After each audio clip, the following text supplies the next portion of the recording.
ধন্যবাদ আৰু কৃতজ্ঞতা জ্ঞাপন কৰিছো। অনাগত দিনতো আপোনালোকৰ সহায় সহযোগিতা আৰু আশীৰ্বাদ আমাৰ কাম্য। ৰাজীৱ দাই মই তেখেতক ৰাজীৱ দা বুলিয়ে মাতিছিলো, সম্বোধন কৰিছিলো। ৰাজীৱ দাই মোক তেখেতৰ হৈ ল'ৰা এটা দি থৈ গৈছে।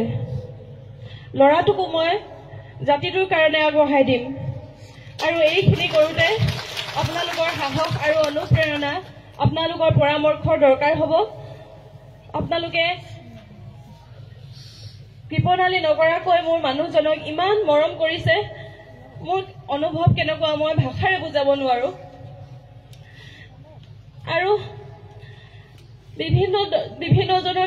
বিভিন্নজনে অপূৰ্বজ্যোতি মোহন, লক্ষ্যজিৎ বৰুৱা তাহাঁতি এটা নিশাৰ ভিতৰতে তেখেতলৈ এটি গীত আগবঢ়াইছিলে। 13 নে 14 তাৰিখে ৰিলিজ কৰিছিলে, মই সঠিকভাৱে পাহৰিছো। তাৰপিছতে আমাৰ লোহিত গগৈদেৱ, অসমৰ কণ্ঠশিল্পী, এজন বিশিষ্ট শিল্পী লোহিত গগৈদেৱেও এটি গীতেৰে ৰাজীৱ দাক মৰম যাচিছে। বিশ্বজিৎ খাটোৱাল, সঞ্জীৱ বৰাদেৱৰ কথাৰে বিপিন চাওদাংদেৱেও এটি গীতেৰে ৰাজীৱ দাক মৰম যাচিছে। তেখেতসকললৈ মই ধন্যবাদ জ্ঞাপন কৰিছো। আৰু আজি ইয়াত উপস্থিত থকা জনগণলৈ মই এই মঞ্চৰ পৰাই সেৱা জনাইছো। আমাৰ পৰিয়ালটোৰ ফালৰ পৰা আপোনালোকক আপ্যায়ন কৰোঁতে যদি কিবা কোনোবাখিনিত ভুল ত্ৰুটি ৰৈ গৈছে, আপোনালোকে নিজ গুণে ক্ষমা কৰিব আৰু আমাক আশীৰ্বাদ কৰিব। আমাৰ এই বিপদৰ সময়ত আপোনালোকৰ উপস্থিতিয়ে আমাক যে কিমান সাহসী কৰি তুলিছে আমি ভাষাৰে বুজাব নোৱাৰো। মই বাৰে বাৰে কৈছো এইষাৰ কথা। আৰু আমাৰ পৰিয়ালটোক আপোনালোকে আশীৰ্বাদ কৰিব, ল'ৰাটোকো আশীৰ্বাদ কৰিব। ময়ো যাতে সাহসেৰে মূৰ তুলি থিয় হৈ থাকিব পাৰো তাৰ বাবে আশীৰ্বাদ কৰিব।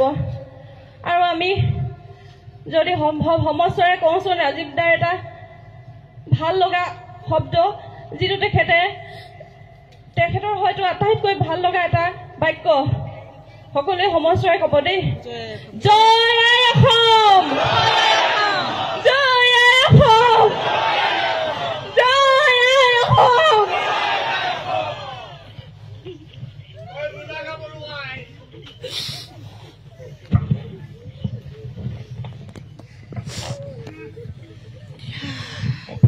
পৰিয়ালক 1 মিনিটৰ কাৰণে ৰাখিব কৈছো।